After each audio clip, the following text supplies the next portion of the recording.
जयकारा कालका मैदान। जय श्री राम, जय माता दी, बालाजी महाराज की जय। जो आज एक मैं विषय लेके आऊँ, ये काफ़ी बच्चों का सवाल आया हुआ था मेरे पास में और काफ़ी लोगों ने मुझसे व्हाट्सएप पे भी ये जानकारी मांगने पूछी थी कि माँ काली को हमने क्या भोग लगाना चाहिए और कैसे भोग लगाना चाहिए।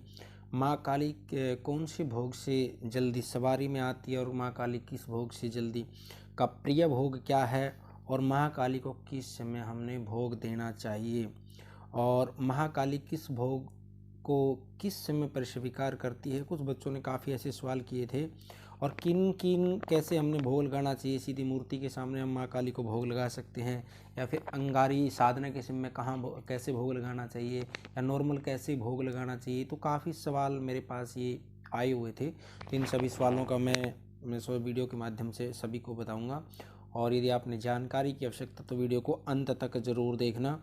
और जिन जिन बच्चों ने चैनल को सब्सक्राइब नहीं किया चैनल को सब्सक्राइब करें, क्योंकि हमारा बालाजी दरबार लगता है। दरबार संबंधी जानकारी हो फिर या ऑनलाइन पूछा लेनी हो जिन्होंने, तो वो दरबार के व्हाट्सएप नंबर पर संपर्क कर सकते हैं।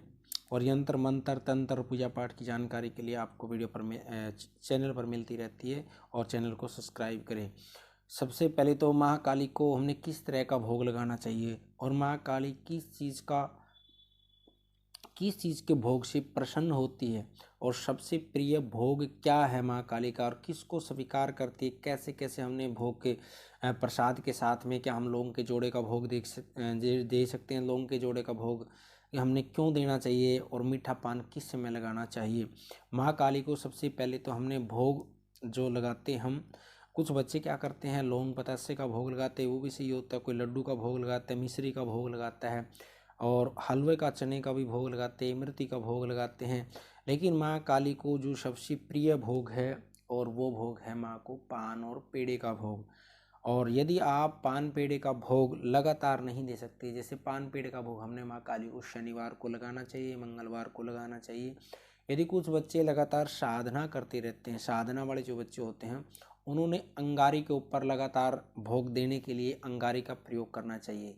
लेकिन हर रोज़ मीठा पान देने की समर्थ्या नहीं है तो मीठे पान की जगह आप लौंग और इलायची का भोग दे सकते हैं। पेड़े के साथ में लौंग और इलायची का भोग दे सकते हैं, लौंग और इलायची का भोग दे सकते हैं। और कोई विशेष मनोकामना को लेकर कर रहे हैं फिर साधना कर रहे हैं तो उसमें एक लौंग के जोड़े का भोग अवश्य दें, क्योंकि लौंग के जोड़े का जो भोग दिया जाता है माँ भगवती को कोई विशेष कामना को लेकर ही दिया जाता है, विशेष मनोकामना को लेकर ही लौंग के जोड़े का भोग दिया जाता है। अन्यथा लौंग और इलायची का भोग देना चाहिए। और आगे कुछ सवाल थे भी मनोकामना को लेकर, हमने किस तरह की मनोकामना करनी है। जैसे माँ काली को हम सीधे सीधे क्या मूर्ति पे भोग लगा सकते हैं। जो बच्चे शरीर के ऊपर सवारी लेके आना चाहते हैं, शक्ति पाना चाहते हैं, वो अंगारी पर भोग दे लगातार। जप के बाद जो जप करते हैं या साधना करते हैं उससे पहले जब हम भोग दे के बैठते हैं तो अंगारी पर भोग देकर ही साधना शुरू करनी चाहिए। और यदि कुछ बच्चे क्या करते हैं मनोकामना को लेकर करते हैं, वो सीधी सीधी मूर्ति प्रतिमा है सामने माँ भगवती की, तो माँ भगवती को सीधे सीधे भोग लगा सकते हैं।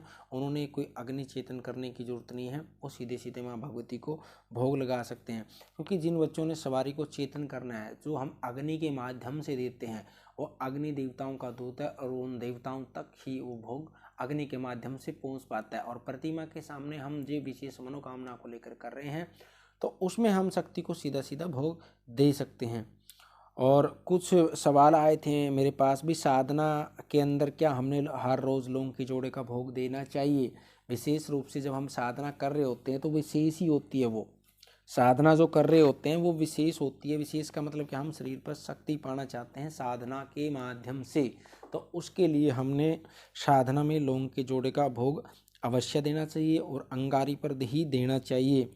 और आगे क्या है, जैसे हम माँ काली को भोग दे रहे हैं तो उसके साथ में हमने किन किन देवताओं को किन शक्तियों को भोग देना चाहिए, ये मैं आपको अगले वीडियो में बताऊंगा। आज के वीडियो में इतना ही। काफ़ी जो शक्ति हमारे पास क्यों रुक जाती है, क्योंकि अन्य देवताओं को जब हम भोग नहीं देते उनके कारण भी ये शक्तियाँ साधना करने के बाद भी शक्तियाँ हमारे पास प्राप्त नहीं हो पाती, शक्ति ना आ पाती। लेकिन वो कौन सी देवी हैं जो देवता है जो अन्य साधना के बाद भी शक्ति को रोक देते हैं। मैं उसकी जानकारी आपको अगली वीडियो में दूंगा।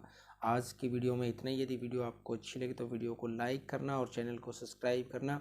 और जो बच्चे ऑनलाइन पूछा लेना चाहते हो दरबार के व्हाट्सएप नंबर पर या कमेंट बॉक्स में जानकारी ले सकते हैं। माँ भगवती और बालाजी महाराज कृपा आपके परिवार पर बनी रहे। जय माता दी, जय श्री राम।